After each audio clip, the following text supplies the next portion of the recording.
오늘은 이제 6장 전체적인 것을 한번 아웃라인만 넘어가고 지난 시간에 이어서 그 다음에 지난 시간에 조금 못한 부분이 있어서 조금 타치만 하고 그 다음에 7장으로 계시록 7장으로 넘어가겠습니다. 먼저 성경 계시록 6장을 한번 펴보십시다. 6장부터 시작하니까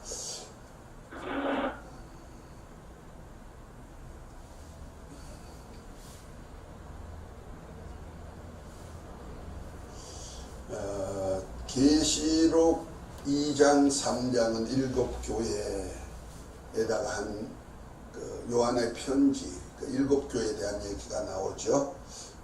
에스보두사빌라 교회, 우리 그걸 통해서 또 하나님이 역사를 우리에게 보여주고 4장에는 하나님의 나라의 보좌에 대한 모습을 요한을 통해서 보여주고, 그 다음에 5장에는 하나님의 손에 있는 7인으로 봉함한 두루마기를 하나님의 아들 예수님께로, 어린 양 예수님께로 옮겨지는 역사를 보게 됩니다. 이제 예수님께 이제 봉한 책이 옮겨지면서부터 이제 책이 인을 떼는 역사가 나오죠. 7인으로 봉함한 것에서 하나씩 이제 봉함하는데 이것이 하나씩 열려지는 거예요. 7문으로 봉함한 안팎으로 가득 찬 두루마기가 하나씩 책이 열려지기 시작하는 겁니다. 그것이 바로 계시록 6장에 7인을 떼는 심판부터 나오는 거죠. 그래서 7인을 떼는데 첫 번째 인을 떼니까 뭐가 나오더라? 백마가 나오더라. 그 계시록 6장 1절 2절에 나오는 얘기죠. 그 다음에 둘째 인을 떼니까 홍마가 붉은 말이 나오는데 이것이 계시록 6장 3절 4절에 나오는 말씀이다. 그 다음에 셋째 인을 뗄 때 검은 말 흑마가 나오는데 이것이 바로 5절부터 6절에 있는 사건들이 일어난다. 말들이 나올 때마다 이런 사건들이 하나씩 일어나죠. 그 다음에 넷째 인을 뗄 때 청황색 말이 나오는데 이것이 7절부터 8절에 나오는 얘기입니다. 그 다음에 이제 다섯째 인을 떼는 얘기가 9절부터 11절까지 나오는데 보니까 동무종들과 형제들이, 순교한 자들이 나오는 역사가 보죠. 그래서 순교자들이 타는 기도를 할 때 하나님이 두루마리를 주면서 조금 참게 하는 역사가 나타나는데 종무동들과 형제들이 죽음을 당하여 수가 차기까지 기다리게 만드는 역사 있죠. 그러니까 첫째 인부터 넷째 인까지 떼는 기간에 뭐가 나왔다? 순교자들이 나오기 시작했다. 이런 얘기를 하고 있는 겁니다. 그 다음에 이제 여섯째 인을 떼니까 큰 환란이 나오는데 12절부터 이제 쭉 17절까지 나오죠. 아주 전체의 환란이 이루어지기 시작합니다. 그러고 난 다음에 이제 나타나는 것이 이제 마지막 7째 나팔인데, 7째 인인데 이것이 8장으로 연결되죠. 8장 1절에 보면 7째 인을 떼실 때 하늘이 반시 동안쯤 고요하더니, 2절에 보니 내가 봄에 하나님 앞시에 7 천사가 있어 7 나팔을 받았더라. 그러면서 7 나팔이 나오고, 이 기간이 이제 7 나팔 후에 또한 7 대접을 쏟는 심판이 이렇게 쭉 이어지게 됩니다. 그것이 이제 7 대접은 계시록 15장에서 이어지는 얘기가 나오겠습니다. 자, 이것이 바로 7인 속에 다 들어있죠. 7인으로 봉함한 책 속에 다 들어있는 겁니다. 그것을 이제 제가 이렇게 펼친 걸음으로 알기 쉽게 지난 시간에 설명을 좀 했죠. 7인 안에 첫째, 둘째, 셋째, 넷째, 다섯째, 여섯째인까지가 6장에 나오는 얘기고, 그 다음에 일곱째인 안에 일곱 나팔 재앙과 일곱 대접 재앙이 들어있다. 성경을 그렇게 봐야 된다는 거죠. 그런데 일곱 나팔 재앙은 첫째, 둘째, 셋째, 넷째, 다섯, 여섯, 일곱째 나팔까지 각각 하나님의 역사가 나타나죠.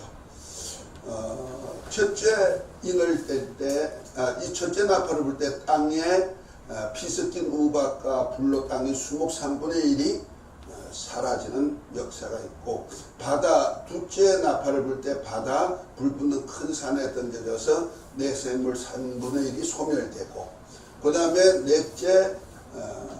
셋째 나팔을 불 때 강샘이 쑥이 돼가지고 쑥이란 별이 떨어져가지고 사람 3분의 1이 죽고, 넷째 나팔을 불 때 하늘 해, 달, 별 전체 3분의 1이 축소되는 역사가 나타나고, 그 다음에 다섯째 인을 뗄 때 한충이 나타나서 사람을 괴롭히고 5달 동안에, 여섯째 나팔을 불 때 유브라데의 전쟁이 일어난다. 이역의 군대가 나와가지고 3분의 1이 죽고 두 정인들도 이때 죽임을 당하는 역사가 있게 된다. 그 다음에 일곱째 나팔을 불 때 예수님이 인자로 하늘에 오르신 주님이 오셔가지고 이제 이 땅에 주님의 왕의 나라를 다스리도록, 그래서 마귀와 그 사자들을 멸하는 역사들을 이루는 일을 합니다. 그리고 난 다음에 이제 연이어서 일어나는 것이 일곱 대접을 쏟는 심판인데, 일곱 대접을 쏟는 심판도 여기에는 땅, 바다, 강, 하늘 3분의 1이 축소됐지만은, 여기는 일곱 대접을 쏟을 때는 이제 우상의 짐승표 첫째 대접을 쏟을 때는 아주 독한 언대가 나타나서 짐승표 받은 사람들이 괴로움을 당하는 나타나고, 그 다음에 이것이 땅에 이루어지는 피의 신언이죠. 그리고 둘째 나팔을 불 때 바다가 피가 되고 생물이 전멸합니다. 여기는 3분의 1이죠. 여기는 전멸이 되죠. 셋째 대접을 쏟을 때 강샘이 피로 변해서 피를 마심으로 사람이 죽는단 말이에요. 이 일곱 나팔을 중에서 셋째 나팔과 비슷한데, 셋째 나팔은 3분의 1, 이제 대접은 많이 거의 전멸이 되다시피 하죠.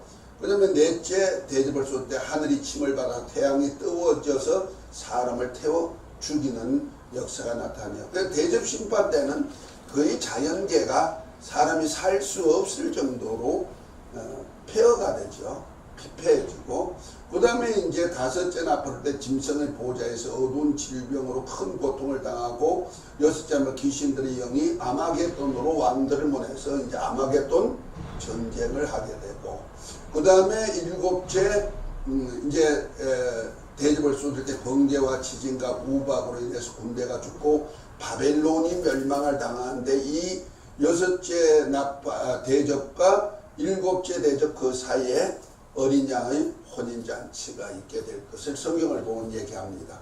대충 이렇게 이제 전체적인 맥락, 일곱 인에 대한 전체적인 맥락을 봅니다. 여기서 이걸 막 섞어가지고 해석하면은 해석이 안 나와요. 그러니까 성경 그대로 순서별로 이렇게 되어 있다 생각하면 되고요. 그 순서 속에서 일곱 인을 뗄 때의 그 기간 속에서 나타나는 어떤 현상이 이제 보조장으로, 오늘 하는 7장 같은 경우에는 이 인을 떼는 심판 첫째 인부터 여섯째 인 기간 동안에 있을 사건을 7장에다 얘기해 놓은 거거든요. 그러니까 이렇게 참조할 장들이 나오죠. 그런가 하면은 이제 일곱 나팔을 부는 심판 속에서도 이런 역사가 쭉 이렇게 일어나는데, 그 속에 전 3년 반, 후 3년 반 될 때 전 3년 반 동안에 일어나는 사건들이 있다면은 계시록 11장 얘기, 그다음에 12장과 연결되는 얘기들이 이렇게 나오고, 그 다음에 이제 오셔가지고 예수님이 오신 후에 14장과도 연결되고, 그 다음에 여기 7대접은 15장부터 시작해가지고 16장으로 넘어가고 19장까지 이렇게 나오는 얘기들이 쭉 이렇게 일어납니다. 그러니까 그 사이 사건 속에서 일어나는 사건들이 이렇게 보완할 장들만 빼고 나면은 아주 순서대로 이렇게 역사가 일어난다는 것을 생각하면 되는 거예요. 자꾸 이렇게 섞어버리니까 해석이 힘들어요. 그래서 그런 의미에서 이제 오늘은 6장 첫째인부터 6장까지를 한 번 더 구체적으로 봅니다. 네 말들이 나오죠. 첫째부터 넷째 말들이 나오는데, 이것은 바로 하나님의 보호자 앞에 있는 내 생물을 통하여서 일어나는 사건이다. 그러니까 하나님이 보내죠. 어린 양신 예수님께서 이제 그 생물들을 보냈는데, 첫째 생물이 이제 말하니까 백마가 나오죠. 나오라 하니까 백마가 나오는데, 말탄 자가 하를 가졌고 면류관을 받았고 또 이기고 이기려 하더라, 이렇게 표현합니다. 둘째 이제 그 생물이 이제 말하니까 붉은 말이 나오죠. 홍마가 나오는데, 허락을 받아 땅의 하평을 제하여 버리기도 하고 서로 죽이는 큰 칼을 받아가지고 서로 죽이는 역사가 나타난다. 여기는 그냥 내전, 내란, 뭐 나라끼리 국소적인 전쟁 뭐 이런 것들로 보면 되겠죠. 요즘 같이 중동 지역이 보면 많이 그러잖아요. 내란이 일어나고 우리나라도 지금 위태위태한 것들이 나오죠. 이런 것은 이제 전쟁이 아니고 어떤 국지적인 이런 내란 속에서 나오는 전쟁들입니다. 우리나라가 참 위태하죠. 우리나라는 그냥 좌우로 딱 갈려지면 막 공산주의, 민주주의로 딱 갈라져 버리니까 아주 굉장히 아주 사상 싸움이 강한 나라로서 내란이 일어나기가 아주 쉬운 나라죠. 그래서 좀 더 기도해야 돼요. 이 문제 때문에. 내란이 일어나면은요, 나라가 그냥 삽시간에 피폐해져 버리는 거예요. 그래서 아주 많은 그 중동의 시리아라든지 이런 데는 옛날에 기독교 국가 한 40% 기독교인이 됐던 것이 그냥 IS가 역사하니까 기독교인들 다 척결하잖아요.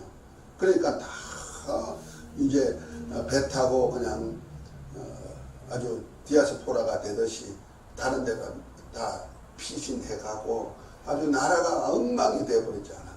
그러니까 우리나라도 좀 기도를 좀 해야 돼요. 이 홍마가 나올 때가 그렇답니다. 그 다음에 흑마가 나오죠. 금은말. 손에 저울을 가졌고 기근이 와요. 그래서 아주 돈을 많이 가져도 쌀을 살 수 없을 정도로 그렇게 되는 역사가 나타납니다. 지금 거의 이제 앞으로 이런 것이 이제 종자은행을 통해서 다국적 기업에서 그 종자은행을 거의 다 이렇게 자기들 것으로 만들었거든요. 그래서 세상 식물, 곡물을 조정해요. 전부 다. 지금도 다 곡물들을 이렇게 유통시키잖아요. 어느 한순간에 딱 중지했다 그러면 어떻게 되겠어요? 아주 폭동이 일어나죠. 물가 상승.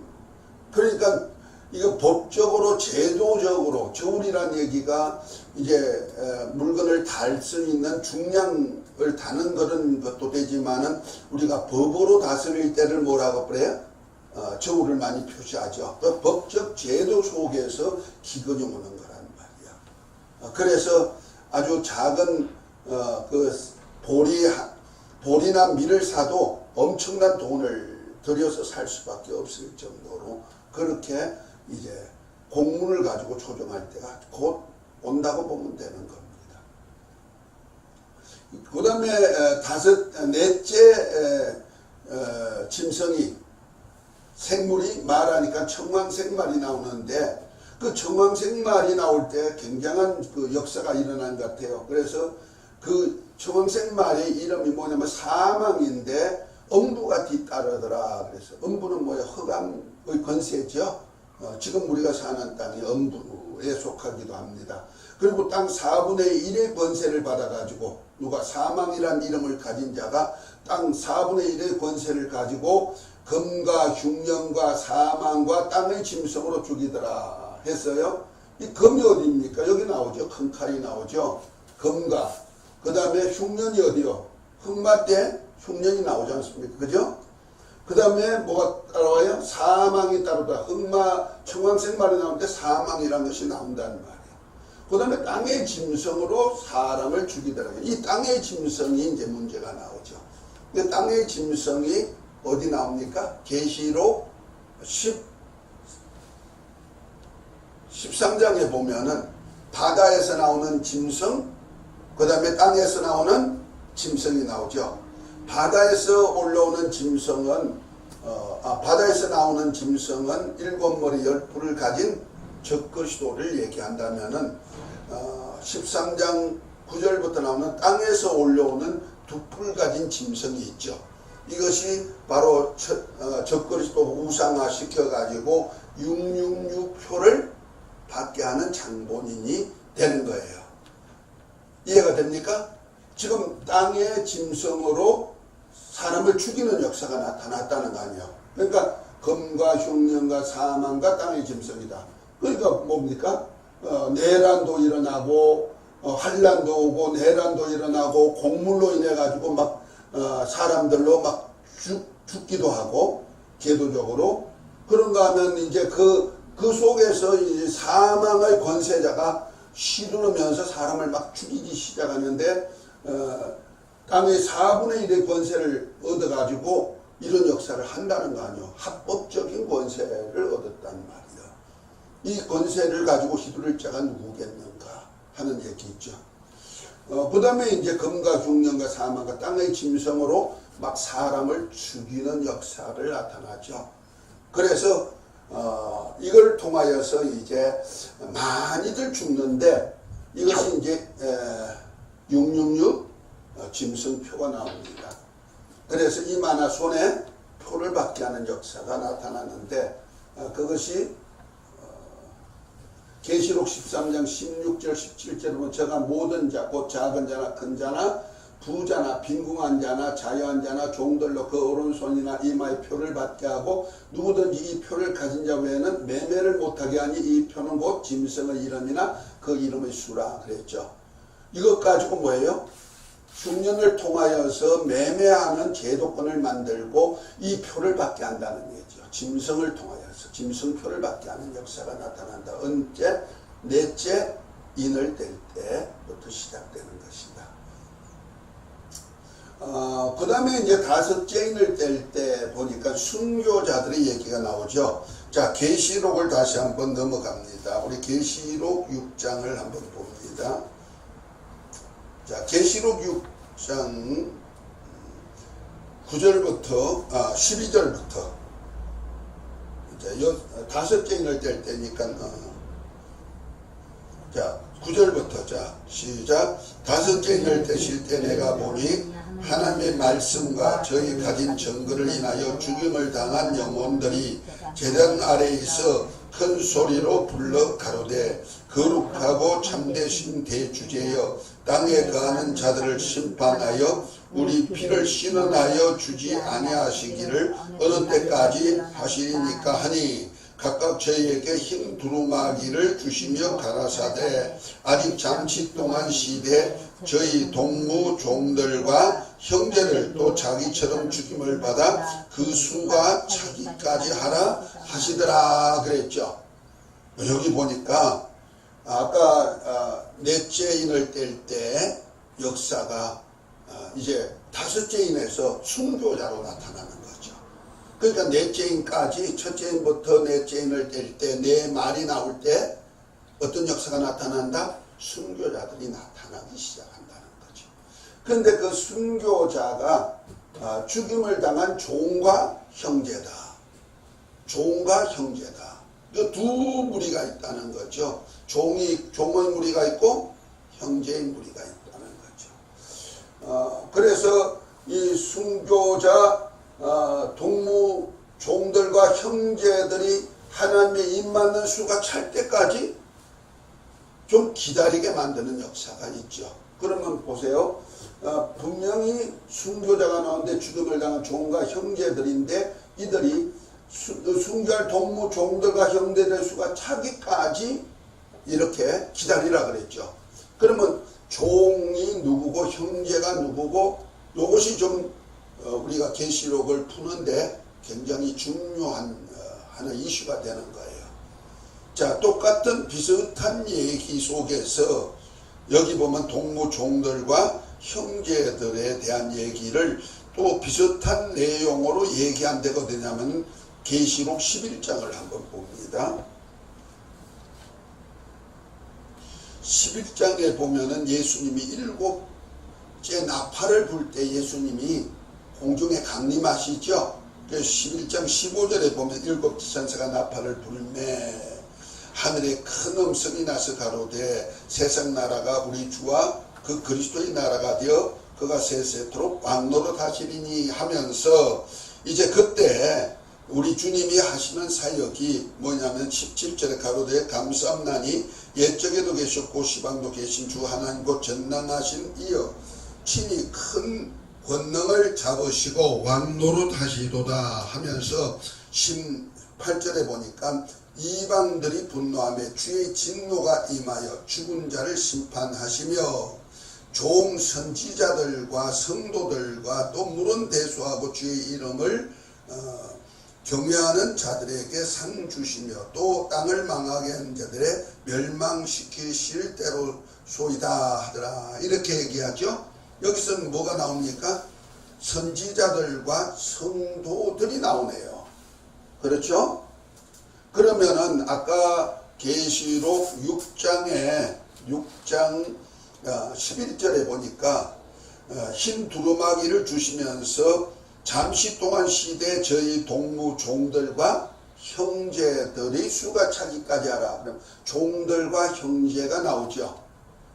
이 종들과 형제와 계시록 11장에 주님이 오셨을 때 상을 주실 사람하고 관계가 된다는 거죠. 그들이 누구다? 선지자들과 성도들과 주의 이름을 경외하는 자에게는 뭐 준다? 상 주신다는 거죠. 그러니까 흰 두루마기를 받은 이 동무 종들과 형제들은 부득이 계시록 11장에서 말한 선지자와 성도로 풀 수가 있다는 거죠. 그러면 선지자는 누구요? 종이죠. 종을 풀 수가 있고 성도는 누굽니까? 예수 그리스도의 형제죠. 아멘. 그러니까 이런 두 종류를 인식하고 계시록을 풀으라는 얘기죠. 그래서 이 두 종류가 이제 순교를 당하는 거예요. 자, 오늘은 이제 이 동무 종들과 순교자가 누군지를 이제 볼 것입니다. 거기에 대한 연구를 하죠. 자, 순교한 형제 성령으로 그러니까 순교한 동무 종들은 누구요? 계시록 7장 3절부터 8절에 나오는 하나님의 입맞은 종들 14만 4천이 되죠. 이들이 계시록 11장에 보면은 두 정인, 두 감람나무, 두 촛대, 두 선지자. 이해가 되십니까? 그래서 전 3년 반 동안에 나팔을 부는 기간에 사역할 사역자, 엘리야와 모세와 같은 사역을 할 자. 초림주 예수님이 엘리야가 세례 요한이었듯이 재림주 예수님이 오실 때는 천사장의 호령과 나팔을 올 때 마태복음 16장 마지막에 보니까 천사장의 호령과 나팔을 올 때 그 모습을 여기 있는 사람들이 볼 자를 또 있느냐 하더니 17장에 가니까 요한, 야고보, 베드로를 데리고 어느 산에 올라가더라? 변형산에 올라가 가지고 재림하실 예수님의 모습, 왕권을 가지고 천사들의 호령과 함께 오실 때 모습을 보여줄 때 누가 나타났다? 모세와 엘리야가 나타났다. 이 말씀하고 다 연결이 돼야 돼요. 모세와 엘리야 같은 선지자, 이들이 누구다? 동무 종들이다. 종들. 그들이 계시록 11장에는 선지자로 말하고 있다는 거죠. 그 다음에 순교할 형제들이 뭐냐? 성령으로 임맞은 우리 성도들이죠. 그것이 계시록 9장부터 나오는 이방인의 충만한 무수한 무리. 흰옷 입은 무리에 대한 얘기다. 이 계시록 7장과 연결되는 얘기가 동무종들과 형제들이다. 이렇게 보면 되는 겁니다. 그를 설명하는 거예요. 자, 하나님이 이 시대의 순교자와 동무종들의 형제들의 수를 채우고자 하시는 거예요. 주님 오실 때 되면은 이제 그 수가 차는데요. 우리 한번 로마서 11장하고도 한번 연결되니까 한번 계시록 여기 6장은 한번 놔두시고 그 다음에 로마서 11장을 한번 봅니다. 우리가 이런 여러 가지 성경의 정황을 보지 않고는 계시록 해석하기가 좀 까다로워. 그래서 계시록 11장, 로마서 11장 25절부터 30절까지 한번 읽어봅니다. 다 같이 읽습니다. 시작. 형제들아, 너희가 스스로 지혜의 땅을 면키 위하여 이 비밀을 너희가 모르기를 내가 원치 않으니 이 비밀은 이방인의 충만한 수가 들어오기까지 이스라엘의 들어는 완악하게 된 것이라. 그리하여 온 이스라엘이 구원을 얻으리라. 기록된 바 구원자가 시온에서 오사 야곱에게서 경건치 아니하는 자들을 돌이키겠고 내가 저의 죄를 없이 할 때 저의 이루어질 내 언약이 이것이라 함과 같으니라. 복음으로 하면 저희가 너희를 인하여 원수된 자요 택하심으로 하면 조상들을 인하여 사랑을 입은 자라. 하나님의 은사와 부르심에는 후회하심이 없느니라. 너희가 전에는 하나님께 순종치 아니하더니 이스라엘에 순종치 아니함으로 이제 긍휼을 입었는지라. 이렇게 얘기하죠. 여기 보니까 누가 나와요? 이방인도 나오고 이스라엘 백성에 대한 얘기가 나오죠. 그러니까 이방인들이 충만한 수가 들어오기까지 이스라엘을 하나님이 뭐 했다? 완악하게 만들어서 예수님이 메시아인 것을 믿지 않게 만들었다는 거죠. 그런데 이방인의 충만한 수가 되면은 예수님이 이제 시온에 오신다. 시온산에 오신다는 거죠.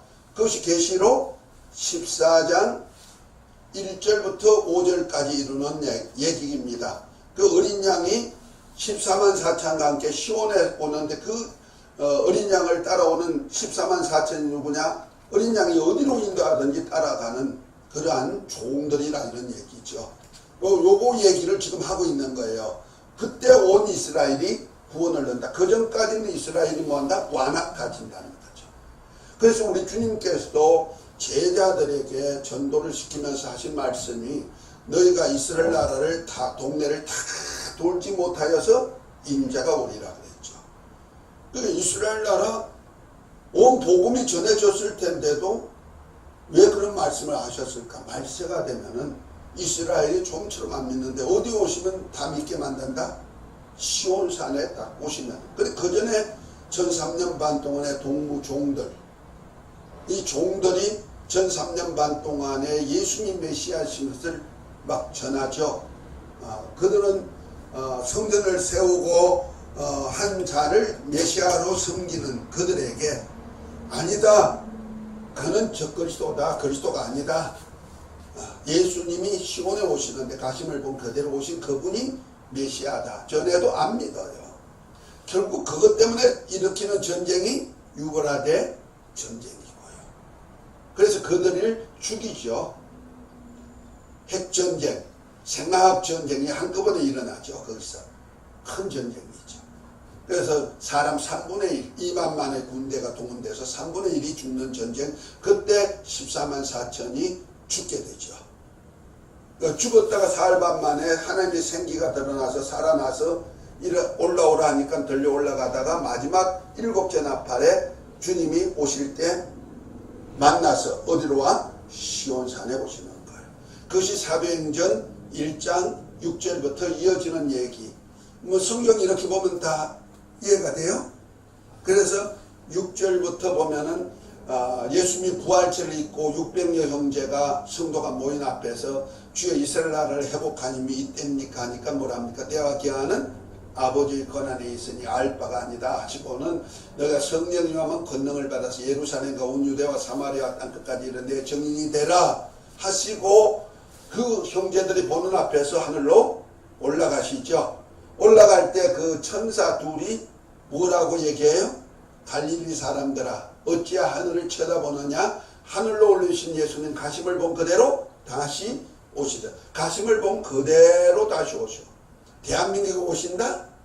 아니요. 가심을 본 그대로 오신다면은 감람산, 곧 시온산에 오시는 거예요. 감람산하고 시온산은 예루살렘 동편에 있는 산인데 거기는 언덕 하나를 이렇게 능성을 한쪽은 동쪽은 감람산, 서쪽은 시온산 이렇게 능성을 갖다가 부르기만 하죠. 시온산은 다윗이 성지로서 그 왕궁을 가지고 이스라엘 백성들을 다스리던 그 지역이죠. 자, 어쨌든 거기에 예수님이 오실 때 온 이스라엘이 이제 그때서 예수를 믿는다는 거예요. 그것이 로마서 11장 25절의 얘기예요.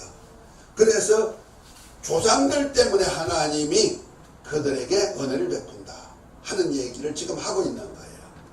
그래서 아브라함과 이삭과 야곱 곧 이스라엘의 하나님이 천대에 이르도록 그 땅을 유업을 주겠다는 말씀을 이루는 거예요. 할렐루야. 그래서 가심을 본 그대로 시온산에 오다 보니까 곧 가심을 본 그대로 오시려니까 환경이 어떻게 돼요? 그때와 같은 환경이 다시 재현된다. 아멘. 이거 비밀이에요. 그래서 우리가 계시록을 할 때 그 마태복음 24장이라든지 이런 데서 종말에 일어날 사건들과 함께 무화과 나무의 비유를 배우라. 가지가 연하여 지고 잎사귀 이르려면 곧 인자가 눈앞에 이런 줄 알라 하신 말씀과도 다 연결이 되죠. 이스라엘의 국수가 뭐라고요? 무화과 나무죠. 그 무화과 나무는 이스라엘이 다시 죽었던 이스라엘 나무가 소생함을 임박할 때가 주님 오실 때가 되면 소생하는 역사가 나타나고 이제 주님 맞을 준비를 시키는데 가심을 본 그대로 다시 오시니까 옛날에 그 예수님께서 가시기 전에 제자들이 예루살렘이 해파될 것을 얘기하니까 주여 그때가 언제입니까? 물으면서 세상 끝날 주님이 오실 때 무슨 징조가 있으리까 하면서 계시록 마태복음 24장에 3절부터 쭉 이렇게 나오는 얘기가 나오죠. 그러면서 징조를 쭉 말씀하시는 거예요. 그 징조를 말씀할 때 복음이 온 땅에 전파되면 인자가 곧 이르리라 그랬죠.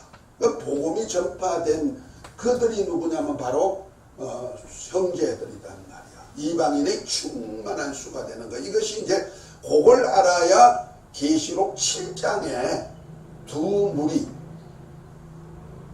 그 말씀이 해석이 되는 거예요. 아멘. 안 그러면은 자꾸 14만 4천을 기독교로 풀어버린다는 말이요. 이러면 잘못 푸는 거예요. 그래 되면은 우리 두 국민 두 민족이 있는 것을 항상 염두에 둬야 돼요. 자, 그리고 난 다음에 여섯째인 한번 계시록을 한번 다시 봅니다. 여섯째 인을 뗄 때 어떤 일이 나느냐.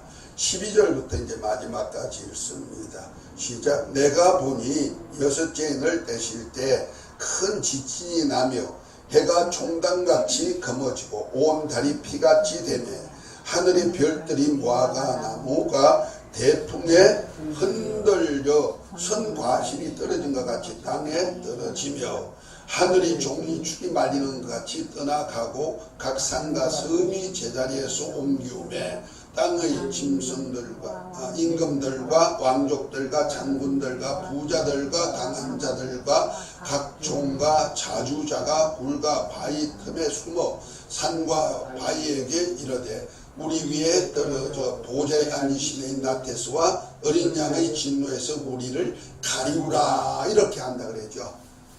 엄청난 그 천재지변의 역사가 나타난다는 말이에요. 하늘에 별이 떨어지고 땅이 막 흔들리고 지진이 났다니 막 큰 지진이. 그러다 보니까 도망가는 자들이 나오죠. 하늘이 종이축같이 말리니까 각 섬이 제자리에서 옮기우매 5절에 15절에 보면 땅의 임금들과 왕족들과 장군들과 부자와 강한 자들과 각종 자주자. 자주자는 이 자유자란 뜻입니다. 자유하는 자. 곧 말해서 주인이란 뜻입니다. 그러니까 부자든 나라를 움직이고 세계를 움직이는 자들을 얘기하고 있죠. 이 지도자급 사람들이죠. 우리가 지금 말하면 이런 사람들이 어디에 죽는다? 굴 속에 숨어서 하나님의 어린 양의 진노가 있구나 한다는 얘기죠. 자, 한번 앞쪽을 한번 봅니다. 우리 여섯쟁이를 뗄 때 현상이 비슷한 현상이 나타나는데, 자, 우리 책 한번 1권 종말의 때 1권 195페이지를 한번 보십시다.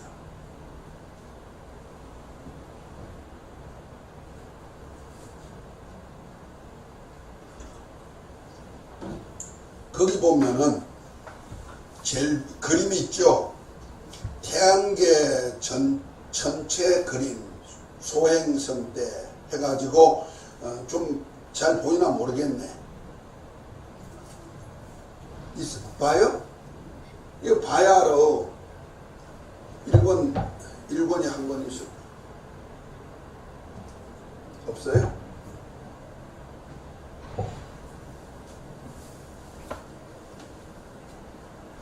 (195페이지야) 거기 보니까 그 왼쪽 그림이 바로 그 태양을 중심으로 해서 태양계죠. 태양을 중심으로 해서 수성, 금성, 지구, 화성, 목성, 토성, 천왕성, 해왕성, 명왕성 이렇게 이제 궤도를 그려놓은 거예요. 거기 보면은 태양을 중심으로 해서 수성, 금성, 지구, 화성, 그 다음에 화성과 목성 사이에 보면은 이렇게 점들이 있죠. 빙 둘러서. 지구가 세 번째고, 그 다음에 화성이죠. 그렇죠? 화성과 그 다음에 목성, 그 사이는 엄청나게 벌어진 간격이 있어요. 그 사이가 뭐냐면 소행성대라 그래요. 많은 별들이 있다는 말이에요. 천체 안에는. 이 많은 별들이 지금도 별똥별로 떨어지고 있는 거예요. 우리가 보는 별똥별. 우리 지금은 도해지는 이 별똥별을 못 보죠? 시골 그 불빛이 없는 데 가보면 이걸 볼 수가 있어요. 별이 똥을 싼다 그러죠. 우리 어릴 때 나는 뭐 해변에 살았으니까 해변에 여름 되면은 모기가 집안에 많으니까 어디가 나면은 또 덥고 하니까 바닷가에 가요. 모래 가가지고 자리 펴놓고 거기에 고구마 구워 먹고 감자 구워 먹고 불 피워가지고 이제 모기불 피운다 그러죠. 불 피워놓고 거기다 감자도 구워 먹고 그 모래 속에다가 감자 넣고 고구마 넣고 모래 덮고 거기에다가 불을 피워요. 그럼 한참 피우고 나면요 얼마나 맛있는 것이 쪄주는지 그걸 먹어요. 그런 거 좀 먹어야 되는데 맛있게. 근데 그때 이제 이렇게 하늘 쳐다보면요 별이 엄청나게 많거든요. 많은데 요즘은 별이 다 없어져 버렸어. 근데 없어진 거 가지고 이 땅이 밝다 보니까 그렇지. 이 땅 없이 보면 막 쫙 하고 별이 떨어지는 거 보죠. 운석이죠. 떨어지면서 대기권에 오면서 이제 불이 붙어가지고 열에 의해가지고 소화되죠. 그것이 그대로 땅에 떨어져 버린 것이 운석으로 많이 떨어지고 있습니다. 지금도 떨어지죠. 지금도 작년 재작년인가 저쪽에 어디야 경상남도 어디에 떨어졌다 그랬죠. 그런 별들이 많이 떨어져. 그런 일들이 지금 많이 일어나고 있는 거예요. 앞으로 이 소행성 때에서 엄청난 별들이 떨어지고 땅이 막 지각이 변동되고 막 이럴 때가 나온다는 거죠.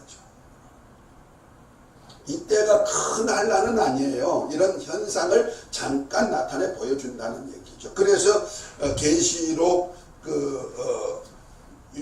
여섯째인 끝나고 난 다음에 일곱째인 때 보면 어땠습니까? 그 7장 1절에 보면 이렇게 말하죠. 이 일 후에 내가 내 천사 중 내 모퉁이에 쓴 것을 보니 땅이 사방에 바람을 붙잡아 바람으로 하여금 땅에 바다에 각종 나무가 불지 못하게 하더라 하고 얘기하는데 요 일곱째 인에 나오면서 8장에 보면은 일곱째 인을 떼실 때 하늘이 반시 동안 좀 고요하더라 그랬죠.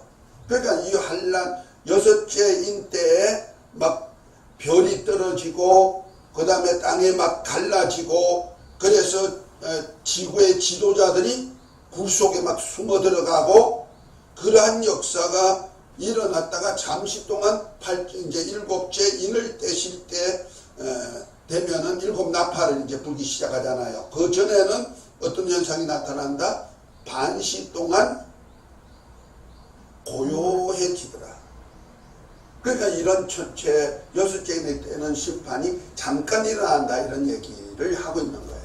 이해가 되시죠? 자, 그런 현상을 지금도 이따금씩 보여주는 것이 있어요. 그래서 공포의 비행물체 운석비하는 것이 있어가지고 제가 하나 캡처를 했어요. 한번 보십시오.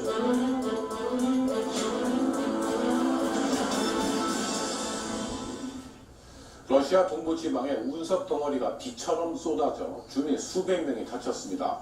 영화에서나 나올 법한 섬뜩한 상황이 벌어졌습니다. 먼저 이면주 기자입니다. 흰 연기를 뿜어내는 비행체가 도로 위를 놀라운 속도로 날아갑니다. 순간 주위에 거대한 섬광이 보입니다. 곳곳에서 섬광과 폭발음이 이어집니다. 빗살처럼 떨어진 비행체는 운석입니다. 이 같은 운석은 러시아 우랄 산맥 인근 첼리아빈스크주와 튜멘주 등 100여 개 도시에 비처럼 쏟아졌습니다. 카자흐스탄에도 떨어졌습니다. 이 운석비로 최소 500여 명이 다쳤습니다. Рам, стекол, все это, то есть посыпалось, полетело, и, соответственно, все это. Ну, сколько народу вы видите сами, то есть мы приняли уже на этом человек около 60-70 полных рядов.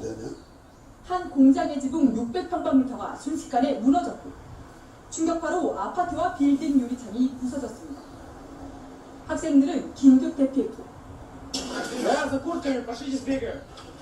휴대전화는 장애를 일으켰습니다. Все силы и средства РСЧС, МЧС России были приведены в режим повышенной готовности. Это более 20 тысяч человек. 러시아 당국과 경찰은 비상경계에 들어갔습니다. MBC 뉴스 임현주입니다.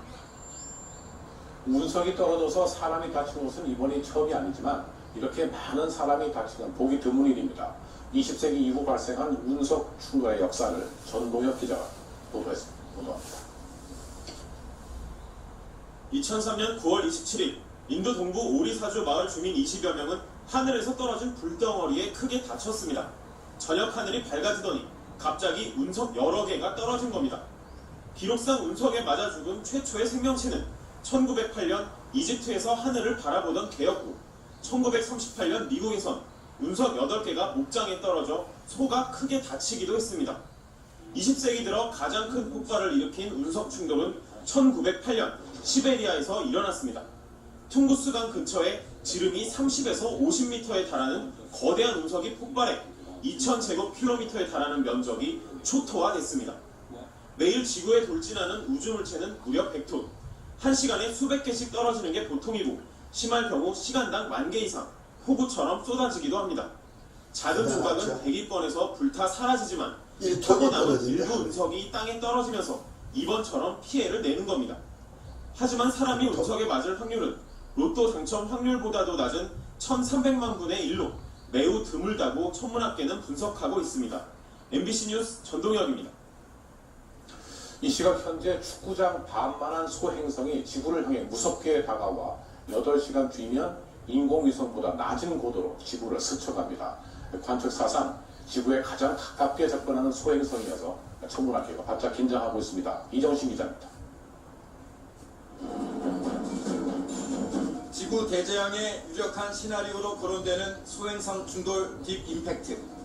실제로 지구를 위협할 수 있는 소행성은 10,000개에 이릅니다. 그중 하나인 2012 DA14 소행성입니다. 시속 28,000km, 축구장 반만합니다.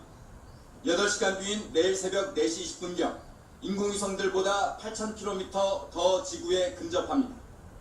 호주에선 이미 망원경으로 관측됐습니다. 중력에 당겨져 충돌할 우려도 제기됐지만 미 항공우주국의 계산은 스쳐가는 정도입니다. Its orbit is very well known. We know exactly where it's going to go, and it cannot hit the Earth. 오히려 학계는 가장 가까이서 소행성을 탐색할 좋은 기회로 보고 있으니 각종 레이더와 고성능 망원경으로 크기와 성분 등 그 속성을 파악하면 향후 소행성 충돌의 규모를 미리 계산해 대책을 세울 수 있다는 겁니다. 향후 지구에 접근하는 소행성들이 어떤 궤도 변화를 하는지를 우리가 잘 이해할 수 있을 것으로 예측됩니다. 또 소행성의 궤도에 태양열이 영향을 준다는 이른바 야르콥스키 효과도 이번에 측정할 수 있다면 자, 여기서 우리가 볼 수 있는 것이 지금 축구장만한 것이 떨어진다 하잖아요. 떨어지면서 대기권으로 들어오면은 불이 타죠. 불 타면서 그것이 그냥 그대로 떨어지는 것이 아니고 깨어집니다. 깨져요. 그 열받으면 깨지잖아요. 그럼 폭발이 일어나면서 다 파편으로 떨어지죠. 그런 것이 이제 땅으로 떨어지면 땅에 3분의 1씩 불타고 바다에 샘에 떨어지면 샘에 쑥이란 별이 떨어지면 샘에 떨어지면은 그 쑥 때문에 사람이 3분의 1이 죽고 바다에 큰 것 떨어지면 어떻게 되겠어요? 지진이 나도 쓰나미가 났죠.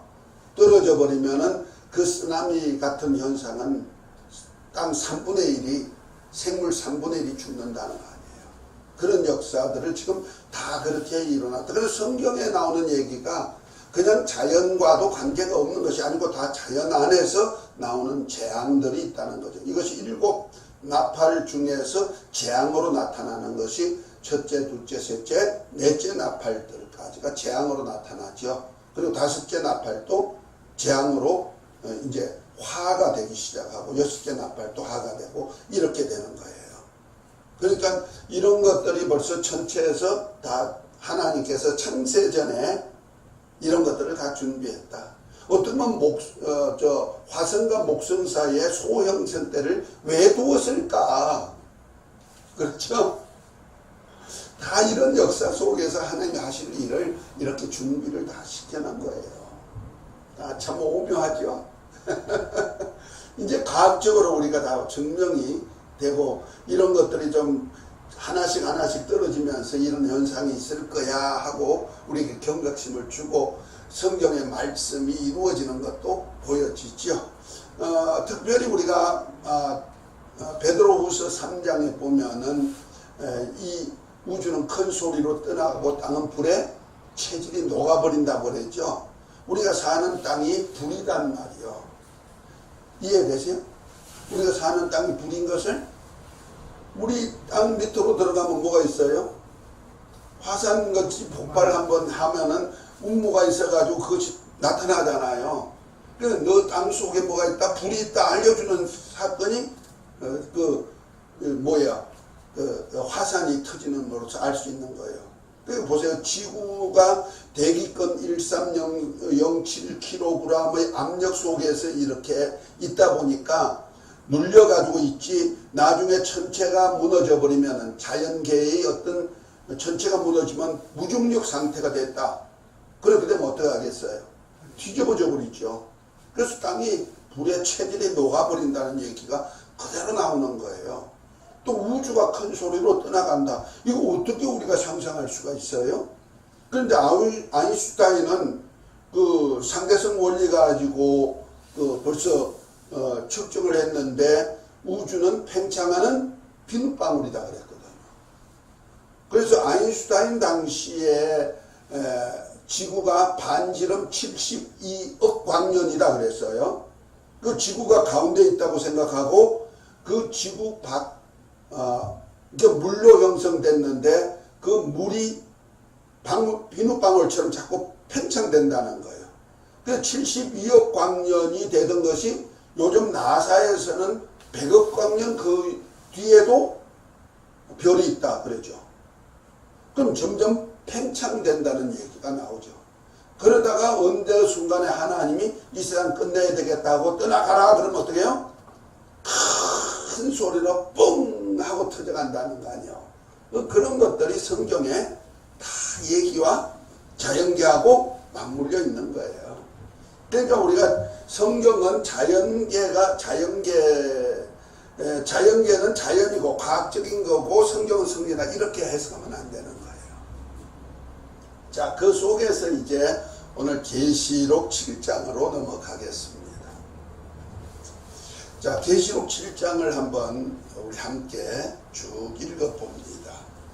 자, 먼저 8절까지를 읽겠습니다. 1절부터 시작. 이 일 후에 내가 내 천사가 땅 내 모퉁이에 쓴 것을 보니 땅의 사방의 바람을 붙잡아 바람으로 하여금 땅이나 바다에나 각종 나무에 불지 못하게 하더라. 또 봄에 다른 천사가 살아계신 하나님의 인을 가지고 해돋는 데로부터 올라와서 땅과 바다를 해롭게 할 권세를 얻은 네 천사를 향하여 큰 소리로 외쳐 가로되 우리가 우리 하나님의 종들의 이마에 인치기까지 땅이나 바다나 나무나 해하지 말라 하더라. 내가 입맞은 자의 수를 들으니 이스라엘 자손의 각 지파 중에서 입맞은 자들이 14만 4천이니 유다 지파 중에 입맞은 자가 1만 2천이요 루벤 지파 중에 1만 2천이요 갓 지파 중에 1만 2천이요 아셀 지파 중에 1만 2천이요 납달리 지파 중에 1만 2천이요 므낫세 지파 중에 1만 2천이요 시몬 지파 중에 1만 2천이요 레위 지파 중에 1만 2천이요 이스라엘 지파 중에 1만 2천이요 스불론 지파 중에 1만 2천이요 요셉 지파 중에 1만 2천이요 베냐민 중에 입맞은 자가 1만 2천이야. 이것이 바로 하나님의 천사를 통하여서 입맞은 종들이죠. 그래서 하나님의 인을 가지고 천사가 살아계신 하나님의 인을 가지고 와가지고 치는 거예요. 이해가 되시죠? 요 용어를 잘 알아야 돼요. 천사가 하나님의 인을 가지고 와가지고 치는 거예요. 하나님의 인, 이름을 도장을 찍는단 말이야. 그런데 그 입맞은 수가 얼마다? 14만 4천, 각 지파 14만 4천이요. 여기서 우리가 주시에 보면은요, 요셉도 나오고 레위도 나와요. 근데 12지파 속에서 빠진 지파가 있어요. 누가 빠지냐면은 요셉의 아들 속에서 에브라임이 빠져요. 그 다음에 또 누가 빠지냐면은 단 지파가 빠져요. 야곱의 12아들 중에 단 지파가 빠져요. 이런 비밀들이 왜 있을까? 왜 그들은 빼고 다른 사람이 나왔을까? 하는 것들도 우리가 연구 대상이 돼야 돼요. 이런 것들은. 그 책에 보면 다 나와 있어요. 책에 써놨어. 자, 그 다음에 이제 9절부터 보면은 이 일 후에 내가 보니 각 나라와 족속과 백성과 방언에 이루 능히 헤아릴 수 없는 큰 무리가 흰옷을 입고 손에 종려 가지를 들고 보좌과 어린 앞에 서서 큰 소리로 외쳐가로되 구원하심이 보좌에 신 우리 하나님과 어린 양의 있도다 하니 하면서 이렇게 흰옷 입은 자들이 또 누구냐? 13절에 보니까 장로 중에 하나가 응답하여 내게 이르되 흰옷 입은 자가 누구며 또 어디서 왔느냐? 내가 가로되 내 주여 당신이 알리다 하니 그가 나더러 이르되 이런 큰 난란에서 나온 자들인데 어린 양의 피에 그 옷을 씻어 희게 하였느니라. 그러므로 그들이 하나님의 보좌 앞에 있어 또 있고 또 그 성전에서 밤낮 하나님을 섬김에 보좌에 앉으시니까 그를 위해 장막을 치시리니 저희가 다시는 줄이지도 아니하며 목마르지도 아니하고 해나 뜨거운 아무 뜨거운 기운에 상하지 아니할지니 이는 보좌 가운데 계신 어린 양이 저희 목자가 돼서 생명수 샘으로 인도하고 하나님께서 저희 눈에서 모든 눈물을 씻어 주실 것입니다. 그 하늘나라를 들어가서 하나님의 성전에서 보호받는 자들이란 얘기잖아요. 예루살렘에 들어갈 수 있는 자들. 이들이 누구야? 어린 양의 피에 옷을 씻어 희게 된 자들. 이것이 흰옷 입은 무수한 무리들이란 얘기죠. 이 비밀이 중요한 거예요. 그러니까 이들은 누구냐? 예수의 피에 옷을 희게 씻은 사람들이 누구냐? 바로 예수님의 피로 사가지고 아버지께 드려서 나라가 되고 제사장이 되고 땅에서 왕노릇하게 하는 성도들이다 이 말이에요. 예수님의 형제들이다 이런 얘기예요. 아멘. 자, 예수님의 형제들은 하나님의 인을 치는데 누가 인을 치어주죠? 성령으로. 아멘. 그러니까 하나님의 자녀는 성령으로 인쳐줬지만은 14만 4천은 누가 인치더라? 천사가 인치더라. 천사는 종이기 때문에 그래서 종들이 인치네요. 달라요. 그래서 아까 읽었던 다섯째인 때 동무종들과 형제들이 타는 기도가 나오잖아요. 그렇죠? 그때 동무종들과 형제들이 수가 차기까지 기다리라. 그런데 그때까지가 여섯째 인을 떼는 심판까지라는 말이에요. 여섯째 인을 뗄 때 이방인으로는 성령으로 임하된 수는 충만하게 되고, 로마서 11장 25절부터 나오는 얘기와 또 연결시키면 되는 거예요. 이방인의 충만한 수가 흰옷 입은 무리란 말이에요. 그 다음에 이제 이스라엘에게 임맞은 종들이 누구냐? 그 후에 예수님이 오셔서 그들로 이제 이스라엘을 돌이키게 하기 위하여서 이스라엘에게 예수님이 메시아인 것을 증거하는 엘리야나 모세와 같은 사역을 할 자들이다. 이해가 되지요? 모세는 애굽에서 종살이하는 이스라엘을 하나님의 산 광야 호렙산까지 인도하고 약속한 땅 문화까지 걸어가는 자지요. 그런 사역을 하는, 이스라엘로 그렇게 하는 사역. 그래서 이스라엘로 광야에서 1260일 동안 양육해가지고 어디로 데려가냐면 천년왕국으로 데려갈 자. 또 모세 엘리야 같이 우상 숭배하고 발가스로 섬기는, 그게 나와가지고 발가스로 제사장을 갈멜산에서 응답하는, 불로 응답하는 하나님을 보여주고는 발가스롯을 제사장들을 멸하고 하나님의 백성들에게 하나님이 살아계시다 보여주는 증거를 했던 엘리야.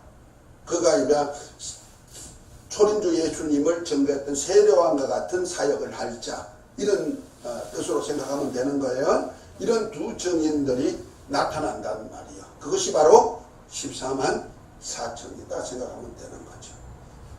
자, 계시록 6장 11절에 종들과 형제들의 순교자 수가 차기까지 땅 사방의 재앙을 주관하는 바람으로 하여금 불지 못하게 합니다. 이 바람이 이제 그 환란의 바람, 계시록 7장부터 나오는 8장부터 나오는 이제 나팔 부는 심판 때 나오는 거죠. 자, 그러면서 계시록 7장 4절부터 4절 그리고 9절에 이스라엘에 임맞은 종들과 흰옷 입은 열방의 큰 무리의 정치의 비밀을 이해하는 것은 구속사 섭리의 마침이요 요한계시록을 해설하는데 아주 핵심입니다. 이걸 알아야 요한계시록을 풀 수 있다는 얘기죠. 그러면 우리가 구속사 언약을 부득이 타치를 해야 돼요. 창세기 22장 16절부터 18절 이 일의 언약이 있죠. 아브라함에게 이삭을 두고 한 일의 언약.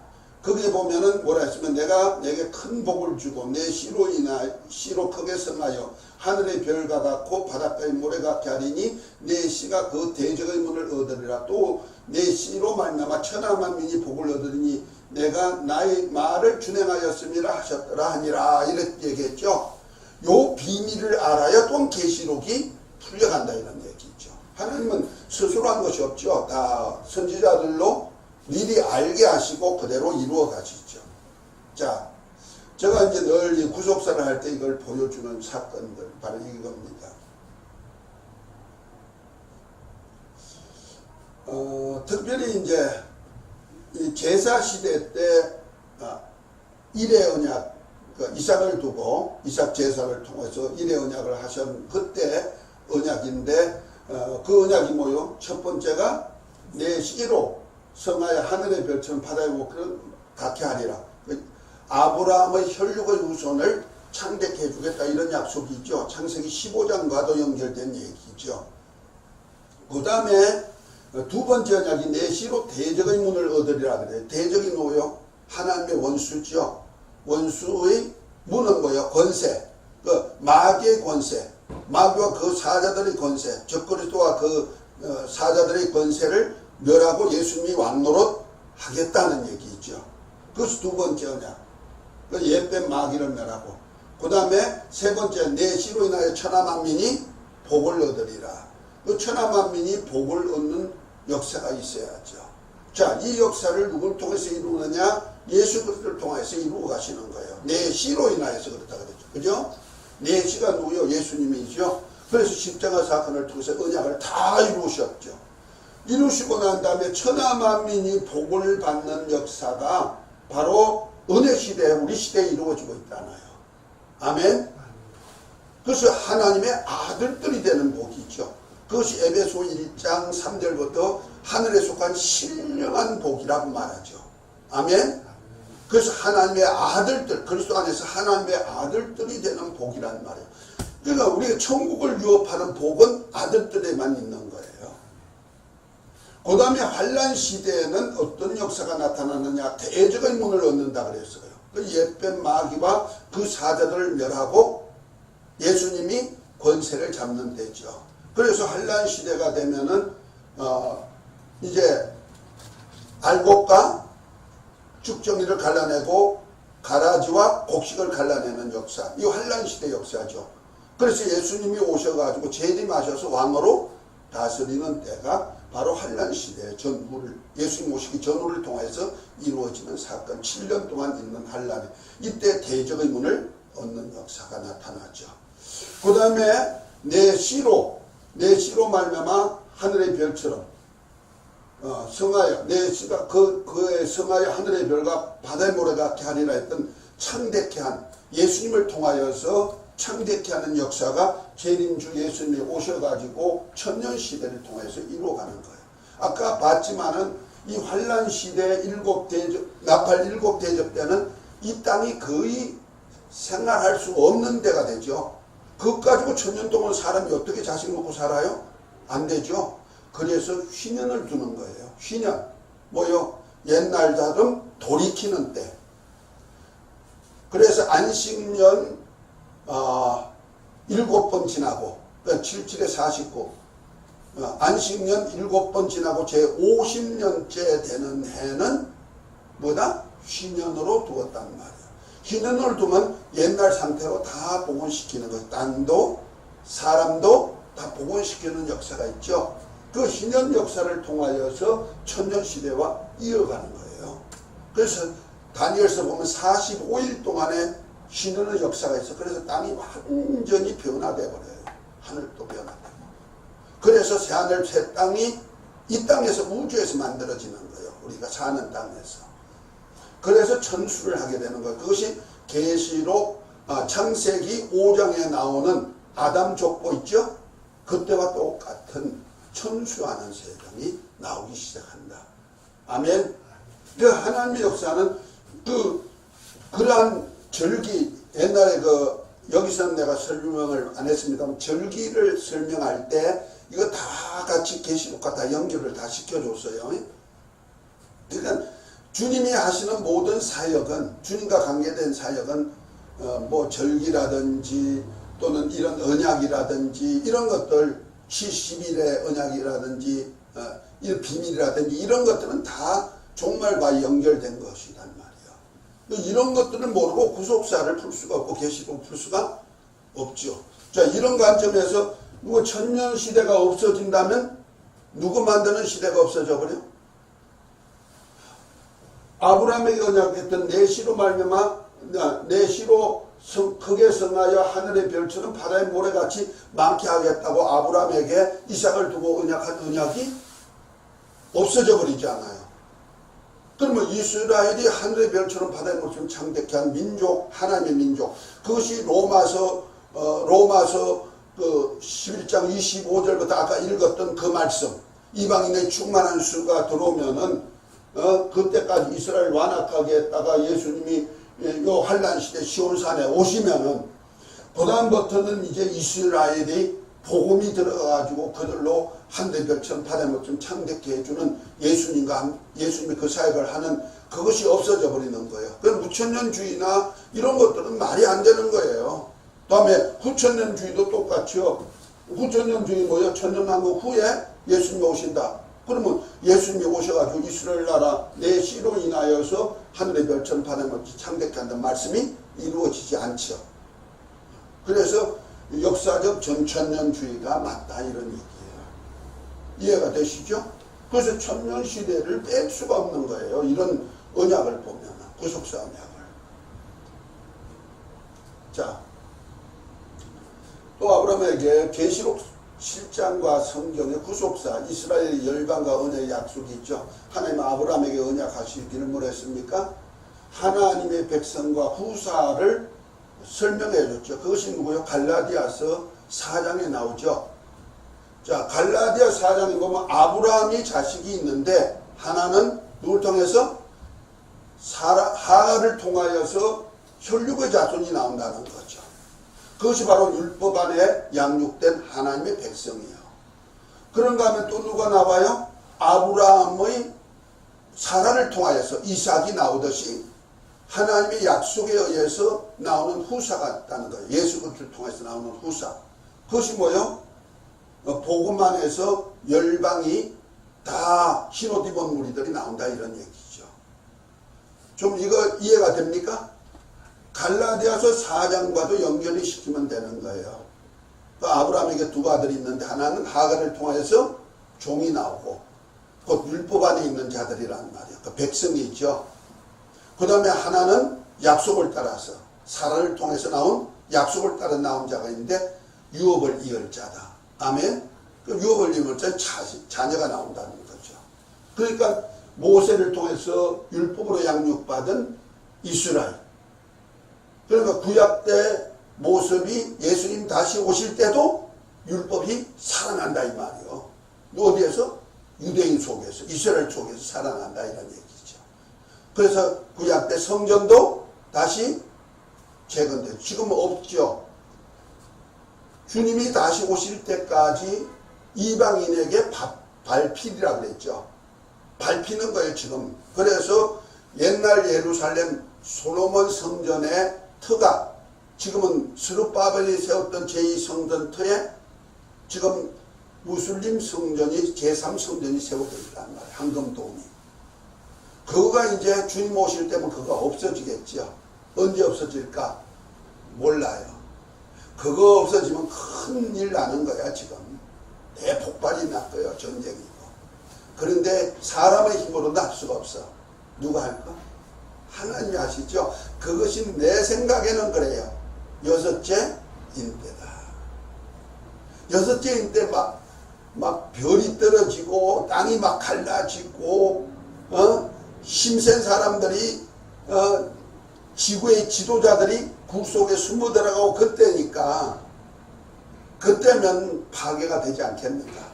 그러고 난 다음에 이제부터 이제 나팔을 불 때부터 시작하기 전에부터 시작해가지고 성전이 세워지는 역사가 이루어져야 된다 이 말이에요. 자, 아브라함에게 언약했던 아까 봤죠? 혈육의 후손이 창대케 하고 대적의 문을 얻고 천하만민이 복을 얻는 역사가 이루어지게 돼 있다.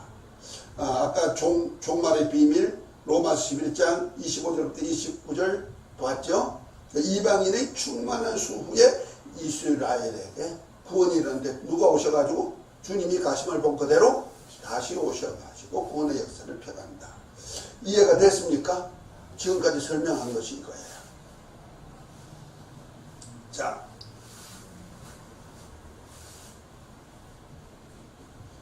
은혜의 복음 시대가 이방인이 축복받는 시대죠. 그 다음에 한란 시대, 7년 한란 시대 대적의 문을 얻는 시대가 되죠. 그 다음에 천년 시대가 되면 이스라엘의 하늘의 별처럼 바다의 모처럼 창대케 하는 역사가 아브라함에게 했던 언약이 이루어진다. 자, 그러려면 보세요.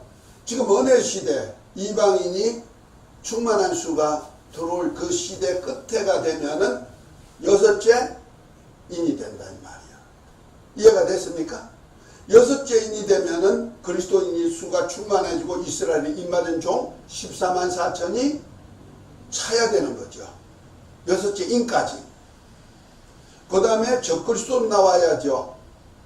그리고 두 짐승이 사역이 이제 시작할 준비를 딱 하고 있죠. 그러면서 이스라엘과 7년 언약이 이루어지는 거예요. 그러니까 평화조약, 거짓 평화조약이 이루어지겠죠. 그래서 이스라엘의 성전이 세워지기 시작하는 거예요. 성전조약이. 이스라엘과 조약은 성전조약이에요. 그래서 헤롯이 이스라엘 백성들의 한심을 살라고 스룹바벨 성전을 리모델링 했는데 어마어마하게 리모델링 하잖아요. 근 60년이라는 세월 동안에, 예수님 오실 동안에 46년 동안 지었다 그러죠. 그랬대도 완공이 안 됐어요. 그 후에 14년, 15년을 더 연장해가지고 해가지고 완공됐다 그랬죠. 그런데 주 70년에 다 파괴돼 버리잖아요. 돌 위에 돌 하나도 첨놓지 않고 무너뜨리라. 그리고는 이제 그 자리에 그냥 이방인들이 밟히기 시작하잖아요. 이스라엘도 없어지고. 언제까지? 주님 오실 때까지. 자, 그래서 이 전 3년 반, 이 수가 차면 이제 전 3년 반 들어가는데 첫째 하가 들어가죠. 이때가 바로 다섯째 나팔을 불 때죠. 넷째 나팔까지는 하늘, 땅, 바다, 샘물, 하늘 이런 데 전체의 역사가, 변화의 역사가 나타나죠. 그리고 다섯째 나팔, 여섯째 나팔, 다섯째 나팔은 한충재앙인데 이거 첫째 하라 그랬죠. 이 하들이 너무너무 힘들어요. 어렵고 힘들어요. 그래서 화라고 말하는 거예요. 이 영적인 문제가 됩니다. 그 전까지는 뭐요? 다섯째, 넷째 나팔까지는 재앙에 속하는 거라는 말이에요. 이제 다섯째 나팔까지는 화, 여섯째 나팔은 둘째 화가 된다는 말이에요. 이거 유브라데 전쟁이 되고, 그 다음에 그때 여섯째 나팔 후에 죽었던 14만 4천이 이제 올라오라 하는 소리를 듣고 일곱째 나팔 때 예수님이 공중에 강림하면서 어디로 온다? 시온산에 오시는 거예요. 그래서 7년 환란 중에 어느 때 오신다? 전 3년 반 끝 마지막 나팔 때 오신다. 아멘. 그리고 난 다음에 예수님이 오셔서 대적의 문을 얻는 역사가 나타나고 이스라엘 나라를 회복하심이 이때입니까 하는 역사를 펴가시는 거예요. 그래서 후 3년 반 동안에 7 대적을 쏟는 심판이 나오는데 이때 두 짐승이 사역하죠. 두 짐승이 누구요? 적그리스도하고 거짓 선지자가 음녀와 짝꿍이 돼가지고 사역하는 바벨론이란 나라가 사역이 강하게 일어나죠. 이때 교회 핍박은 이루 말할 수가 없어요. 그래서 셋째 화라고 말하는 거예요. 이때 주님이 오시면서 온 이스라엘이 구원을 얻으리라 했죠. 이 이스라엘이 구원 얻어시켜가지고 어딜 갔느냐? 모세가 애굽에서 구원시켜가지고 백성들을 홍해를 건너서 어디로 가요? 광야 호렙산 하나님의 산에서 1년 동안 양육하죠. 그와 똑같이 후 3년 반 동안은 이스라엘이 양육을 받아요. 어디에? 큰 독수리 2날개로 얻어가지고 광야에 가서 1260일 후 3년 반 동안에 양육을 받고 보호받아요. 혈육의 이스라엘이에요. 영적 이스라엘국이 아니에요. 이때는 영적 이스라엘은 교회예요. 교회는 큰 환란이 와요. 그래서 예수의 증거와 하나님의 말씀을 인하여서 순교자들이 많이 일어날 거예요. 그때는 알곡과 쭉정이를 갈라냈죠. 그래서 곡식은 걷어들이고 포도송이는 포도즙에 바르는 역사, 쭉정이 같은 자들은 그런 역사가 나타나죠. 그래서 셋째 화가 되고 이제 마지막 아마겟돈 전쟁 7째 나팔을 불기 대접을 쏟기 바로 직전에 어린 양의 혼인잔치가 있고 혼인잔치 후에 예수님이 지상에 오시는데 19장에 보면은 백마를 타시고 입술의 검으로 철장으로 만국을 다스릴 때 흰옷 입은 무수한 무리들이 따라오죠. 그들이 바로 첫째 부활에 참여한 하나님 아들들. 그들이 어디로 들어가요? 바로 천년왕국에 들어가는데 계시록 20장 4절부터 예수의 증거와 하나님의 말씀에 하여 순교한 영혼들, 그리고 이 환란 시대에 짐승의 표를 받지 않고 짐승에게 경배하지 아니한 자들이 살아서 그리스도와 더불어 천년 동안 왕노릇하는 천년왕국 시대가 나타나죠. 그래서 이때가 되면 다니엘서 7장에서 7장 24절에 9장 24절에 죄가 끝나며 죄악이 영속되며 영원한 의가 드러나며 예언이 응하는 때가 바로 천년왕국에서 이루어지죠. 그 직전에. 그리고 난 다음에 예수님이 재림하셔서 왕이 되고 성도는 예수님과 함께 왕노릇하고 이스라엘 백성들은 창대케 하는 역사가 천년 동안 이루어지고 그 다음에 대심판 후에 영원한 나라로 이끌어간다. 아멘. 이런 역사를 좀 보면서 우리가 이제부터 계시록을 해석해야 된다. 좀 복잡합니까? 이런 이해 없이 계시록 풀 수는 없는 거예요. 그래서 이런 이해 속에서 계시록을 풀면은 쉽게 아주 풀 수가 있어요. 자, 그래서 입맞은 자들 아까 읽었죠. 계시록 7장 1절부터 8절 하나님의 인을 맞는데 내 천사가 바람을 불지 못하게 하고 하나님의 천사가 와서 하나님의 인을 가지고 치죠. 바람을 붙잡은 천사와 다른 천사라는 얘기죠. 바람은 뭐요? 전쟁이죠. 군대가 동원돼서 전쟁하는 바람. 그것이 바로 일곱 나팔부터 시작되는 일곱 나팔, 일곱 대접을 주관하는 천사들이죠. 하나님의 역사, 종말 역사 다 천사들의 역사가 많죠. 그런데 이 천사는 누구냐? 인을 맞는, 인을 가지고 온 천사는 바람을 붙잡은 천사와 또 다른 천사다 하고 얘기하고 있죠. 해 돋는 데서부터 올라온다 그랬어요. 그 다음에 입맞기 전에는 땅과 바다나 나무들을 해하지 말라 하면서 내 천사에게 명하죠. 그 다음에 이스라엘 각 지파 중에서 입맞은 자 14만 4천이 나오는 예언을 이렇게 표현하고 있습니다.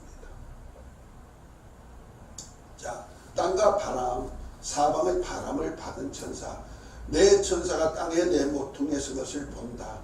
천사는 하나님이 부리시는 종으로서 하나님이 하실 사역에 구름, 바람, 불꽃이나 돕는 자나 여러 방면에 동원된 것을 우리 성경을 통해서 볼 수가 있죠. 그러니까 바람이란 뜻도 천사다 이런 얘기예요. 그래서 히브리서 1장 7절에 맏아들이 오실 때 천사들 바람으로 불꽃으로 사역자를 삼으셨다. 이 불의 역사, 막 불을 쏟는 역사, 바람을 불게 하는 역사 다 천사들을 말하고 있다는 거죠. 계시록에 여러 가지 임무를 맡은 천사들이 동원되는데 바람을 다스리는 천사, 불을 다스리는 천사, 물을 주관하는 천사도 있다. 계시록에는 그렇게 여러 천사가 나오죠. 땅의 사방에 바람을 불지 못하게 붙잡았다. 바람은 폭풍과 같은 자연 현상 때문에 발생하는 사건이나 생활에서나 사정없이 몰아치는 사건 발생의 모습을 표현한 용어죠. 그런데 본문은 땅에 내리실 실제적인 재난으로서 폭풍이나 심판의 날의 진노, 곧 큰 날에 있을 세상에 있을 재앙에 대한 것을 묘사하고 있다. 자, 천사들 중에는 하나님의 인을 가진 천사가 있죠.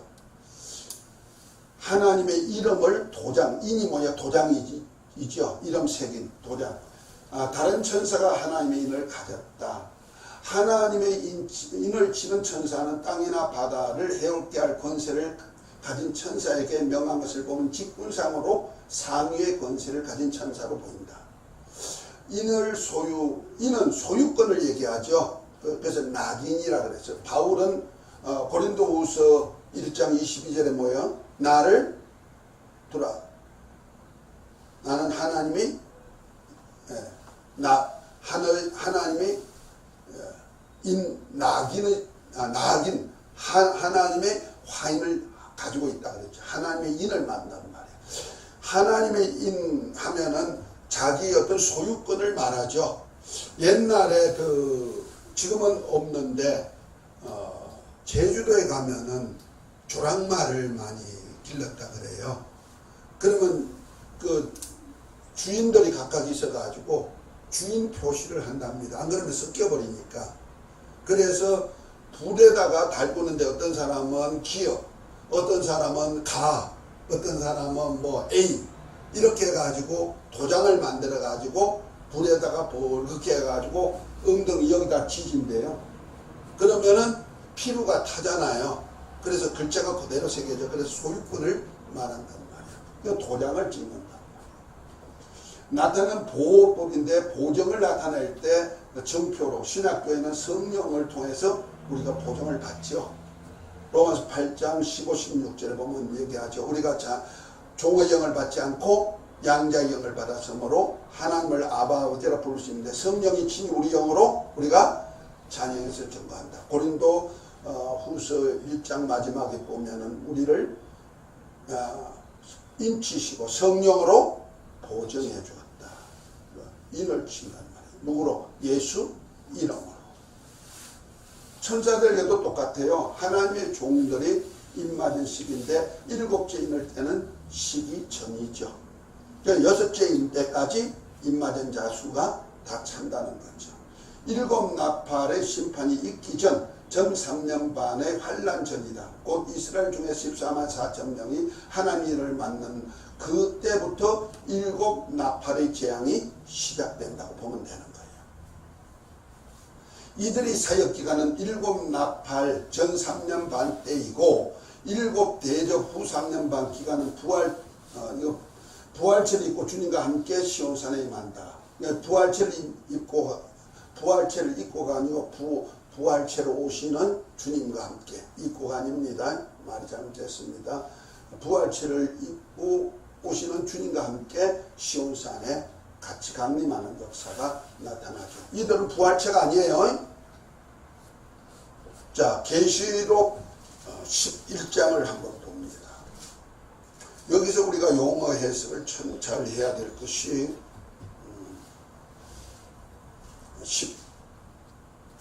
11장에 보면은 이렇게 얘기합니다. 두 증인들이 1160일 동안에 이제 전 3년 반이죠. 그 사역을 하는데 10절에 보면 9절에 보면 이렇게 말합니다. 백성과 족속과 방언과 나라 중에서 사람들이 그 시체를 사흘 번 동안에 목도하여 무덤에 장사하지 못하게 하리로다. 이 두 선지자가 땅에 거하는 자들을 괴롭게 한 고로 땅에 거하는 자들이 저희의 죽음을 즐거워하고 기뻐하여 서로 예물을 보내리라 하더라. 11절에 3일 반 후에 하나님으로부터 생기가 저희 속에 들어가매 저희가 발로 일어서니 구경하는 자들이 크게 두려워하더라. 그랬죠? 여기 보니까 시체가 사흘 반 동안에 방치했는데 그때 이제 하나님이 사흘 반 후에 하나님으로부터 생기가 저희 속에 들어갔다. 생기가 들어갔다. 그 아담에게 생기를 불어넣을 때와 같은 생기란 말이에요. 불어넣었더니 어떻게 했다? 저희가 발로 일어서니. 발로 일어섰다. 왜 부활체로 변화되었다 안 하고 뭐라 했어요? 발로 일어섰다. 죽었던 사람이 자기 스스로 발로 일어서는 자가 됐다는 거죠. 그리고 난 다음에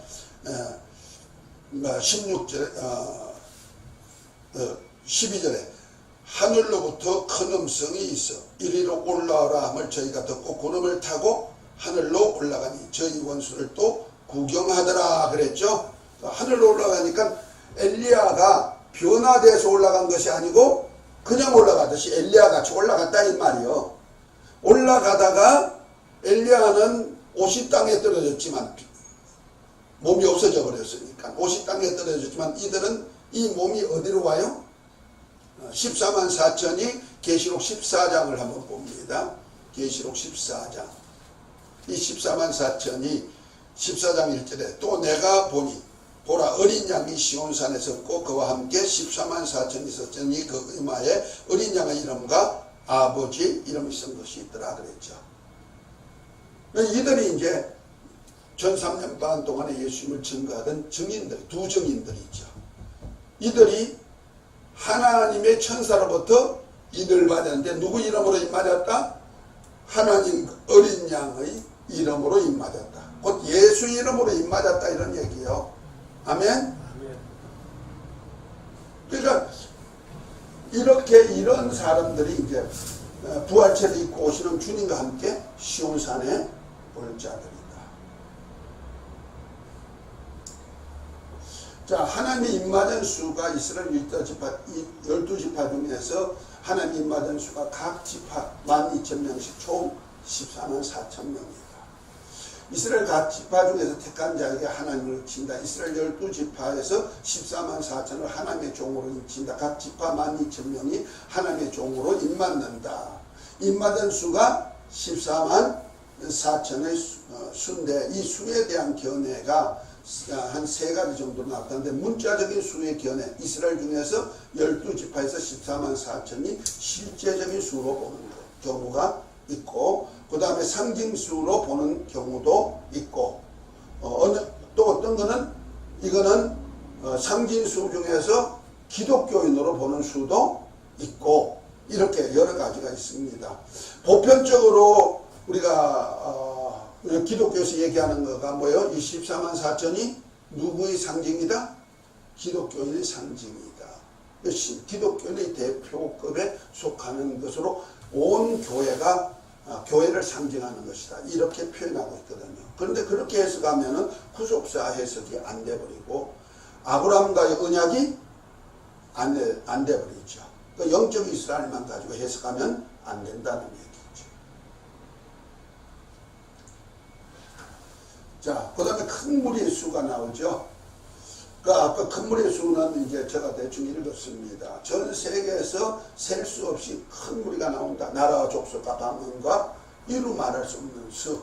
곧 성령이 마음 권능받아서 예루살렘과 온 유대와 사마리아 땅 끝까지 만민에게 복음이 전파되어서 많은 아들들의 수가 나온다는 얘기죠. 흰옷 입고 보좌와 어린 양 앞에서 구원을 주님을 찬양하죠. 주님 오실 때, 왕으로 오실 때 맞이할 수 있는 자들이죠. 모든 천사들이 하나님께 경배하고 찬송한다. 큰 하늘에서 나온 자들이다. 하나님이 그들을 위해 장막을 치신다.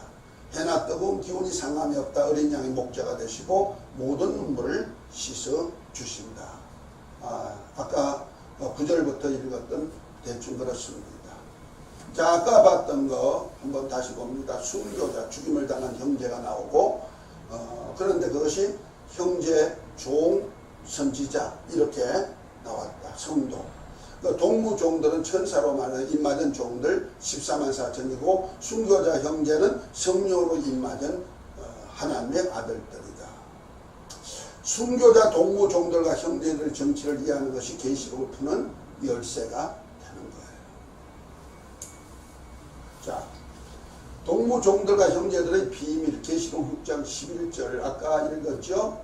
각각 저에게 힘주어 말하기를 주며 아직 잠시 동안 동무종들과 형제들로 자기처럼 죽임을 받아 그 수가 차기까지라.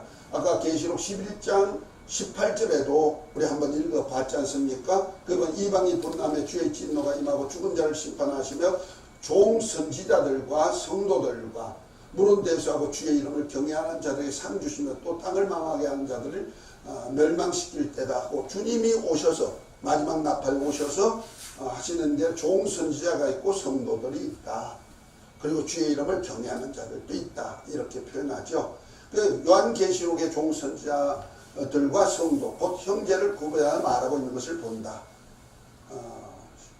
하나님의 종들은 선지자들이다. 이 종들은 천사가 가지고 온 하나님의 이름을 맞는데 아버지와 어린 양의 이름으로 이마에 임만된 자들이다. 아까 읽어봤습니다. 이들은 두 정인, 두 감남만, 두 토대, 두 선지자라고 계시록 11장에 나오는 무리들이다. 그리고 형제들은 하나님의 자녀, 곧 후사들을 말하는데 예수 이름으로 오시는 진리의 성령으로 인을 쳐 보정한 자들인데 이들은 형제로서 종묘동들과 구별되는 것을 볼 수가 있죠. 그래서 이들은 하나님의 자녀들로서 첫째 부활에 참여할 수 있는 자들을 말하는 겁니다.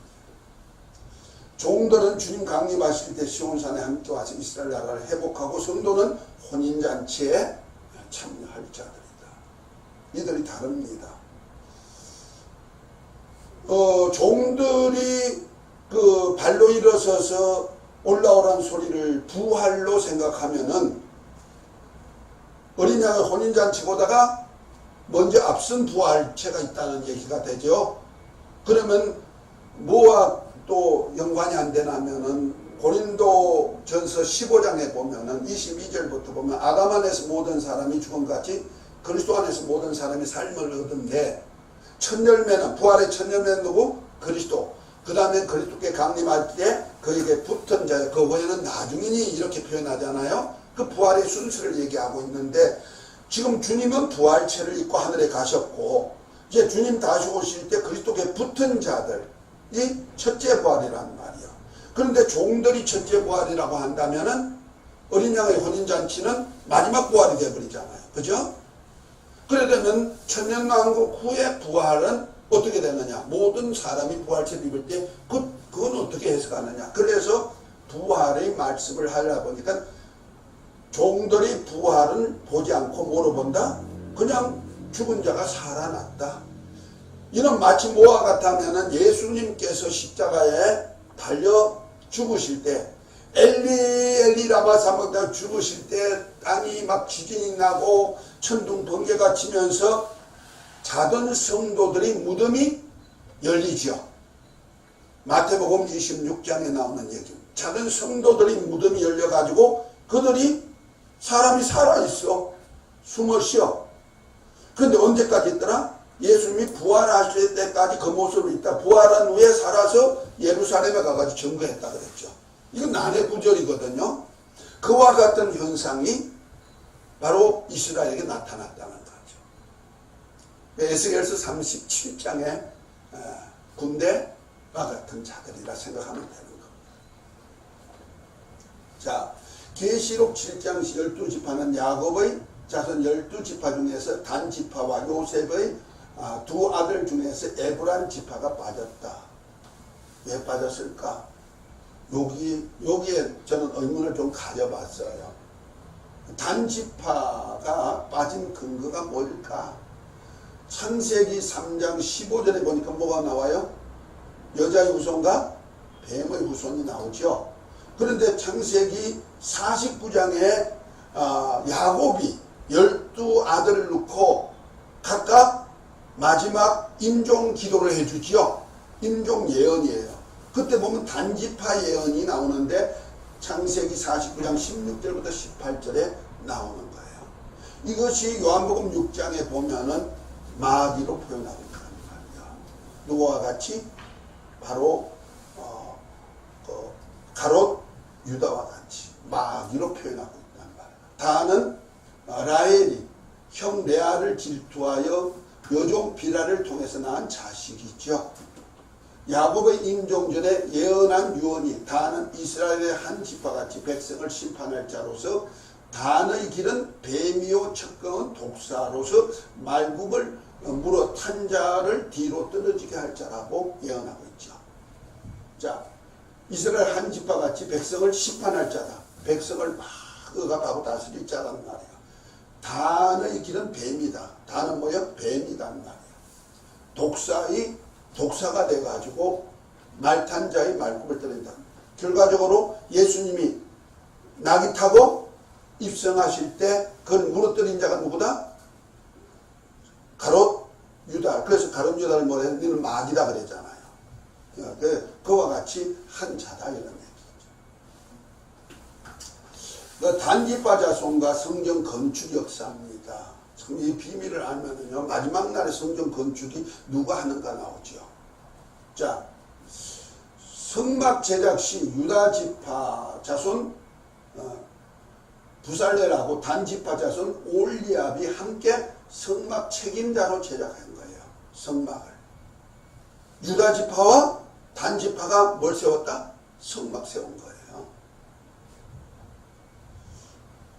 그 다음에 예루살렘 성전을 세울 때 성전 건축하는데 솔로몬 건축가와 함의 후손인 두로 여자와 결혼한 단지파 여자의 아들 후람 혹은 히람이 함께 건축한 것을 역대하 2장 14절, 4장 11절, 열왕기상 7장 13절부터 14절.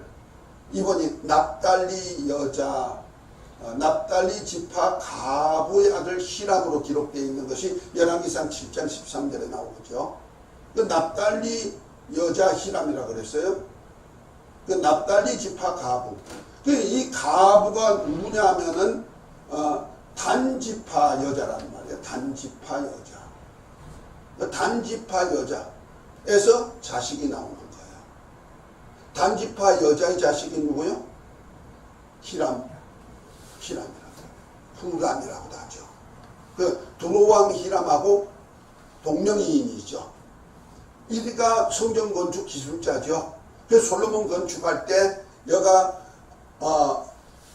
건축해 놓고 두 기둥을 세울 높기둥 그 주동자가 바로 이거죠. 그 단지파에서 성전 건축이 나와 마지막에도. 그래서 종말의 예루살렘 성전 건축이 프리메이션들이 하는 거예요. 자, 프리메이션은 예루살렘 성전 건축자 히람 하비프의 후예를 자처하는 석공조합 명칭이다. 프리메이션. 석공조합이란, 자유석공조합이라는 뜻이죠. 자, 이들이 솔로몬 건축 등 유럽의 이방 신전을 건축하는 장체들입니다. 도를 잘 다스리죠. 이스라엘의 시온주의자들은 함의 후손인 금은 유대인들로서 예루살렘 제3성전을 건축할 것을 목적으로 한다. 이들이 프리메이션 일리미니티예요. 프리메이션이라는 뜻이 석공조합이잖아요. 히람 하비프의 후예들이에요. 이들이. 시온주의자는 예루살렘 성전에 있는 이스라엘 제3성전 오므라 성전을 허물거나 바로 옆에 유대인의 제3성전 건축할 준비를 지금 다 하고 있어요. 지난번에 봤죠. 광명의 천사로 가정한 루시퍼를 하나님으로 섬겨 인신제사를 지금 드리고 있는 거예요. 프리메이션들이. 루시퍼를 섬기죠. 7머리 10뿔을 가진 짐승인 적그리스도와 거짓 선자와 음녀가 함께하는 지상천국인 우상의 나라를 세우려고 말세 바벨론 나라를 만들 주동자들이죠.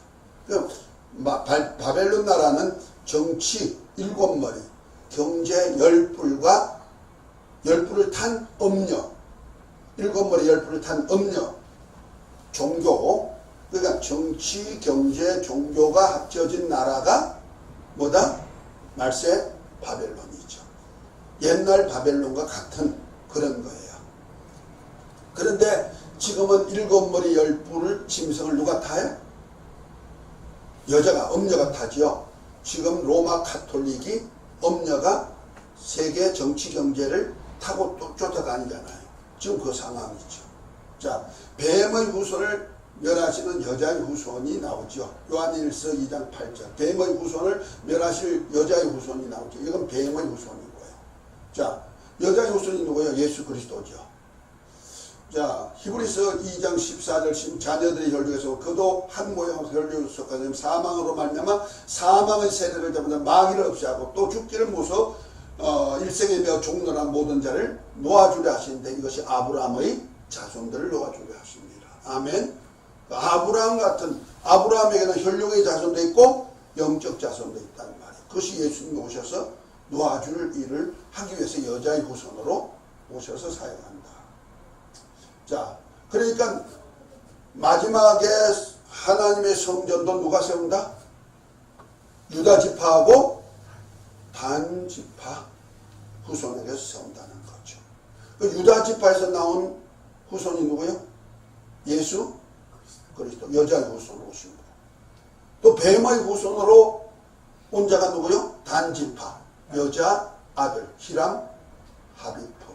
그러니까 유대인하고 그 단지파 프리메이션하고 합작이 돼가지고 제3성전을 세운다 이런 얘기예요. 좀 이해가 됐습니까? 성막도 유다지파 단지파, 성전도 솔로몬 성전도 유다지파 단지파, 마지막 성전도 유다 지파, 단 지파. 이게 하나님의 역사란 말이에요. 왜? 예수님이 오셔서 성전의 왕으로 또 들어가셔야 되니까. 그런데 그 중에 택함 받은 자가 되었는데 에브라임 지파, 12지파 중에 단 지파도 빠졌고 누구도 빠졌어? 요셉이 들어가고 므낫세가 들어갔는데 에브라임이 빠져버렸어요. 자, 에브라임이 누구냐? 요셉의 아들 에브라임 지파가 빠진 이유가 뭘까? 요셉이 애굽의 총리로 있을 때 두 아들 므낫세와 에브라임을 낳았죠. 예, 이방 여자, 그 애굽 제사장의 딸을 맞이해가지고 두 아들을 낳았죠.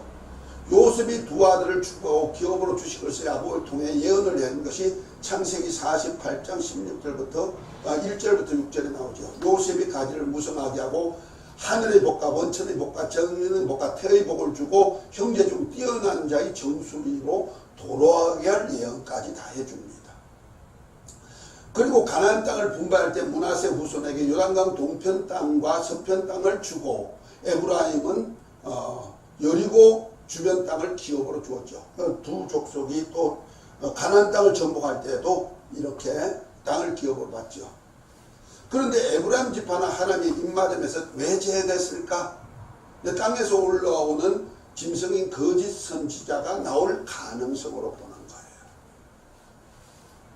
자, 거부 록펠러 가문은 유대인 프리메이션으로 짐승을 위한 선구자 역할을 합니다. 그래서 록펠러 가문의 666 표를 만들고 있는 거예요. 유럽의 거부인 로스차일드 가문과 연합하여 금융 자본을 가지고 세계 경제를 장악하고 운영할 뿐 아니라 짐승편 짐승의 수가 들어있는 주파수 인식 칩인 베리칩을 사람의 몸에 받게 하여 경제를 통제하려고 하는 주동자가 누구다? 록펠러 가문이에요. 거짓 선자는 마치 애굽 7년 6년 기간에 요셉이 바로에게 유익하게 하고자 사람들을 식물로 매수한 것과 유사한 정치를 편 것과 같이 말세의 거짓 선자가 적그리스도인 짐승에게 유익을 주고자 짐승표로 매배수학을 삼는 거예요. 요셉이 한 큰 일이 두 가지가 있죠. 하나는 하나님의 나라, 이스라엘 나라를 세우기 위하여서 야곱의 아들들을 어디? 애굽으로 이주시켜서 거기 고센 땅에서 살면서 430년 동안에 이스라엘이라는 나라를 만드는 작업을 했죠. 요셉이 큰일을 했죠. 그런데 또 하나 정책이 뭐요? 7년 흉년 기간에 7년 풍년 기간에 재산을 다 끌어모아가지고 곡식을 끌어모아가지고 창고에 저장했다가 7년 6년 기간에 뭐예요? 팔죠. 파는데 뭐까지 파냐면은 남의 돈도 다 긁어내죠. 주머니에 돈. 그렇죠? 금부치, 은부치 다 긁어내죠. 그 긁어내가 누구한테 줘? 바로에게. 요셉이 하는 일이 그거요. 그 다음에 또 뭐예요? 나중에 땅을 다 전당 잡잖아요. 먹고 살라니까. 그죠? 땅을 다 전당 잡아가지고 누구한테 바쳐? 바로에게. 그 다음에 나중에 사람들이 그냥 아이고 땅도 없는데 뭐 내 몸뚱아리까지 바치게 해가지고 자기 몸뚱아리도 종으로 사가지고 누구한테 바쳐?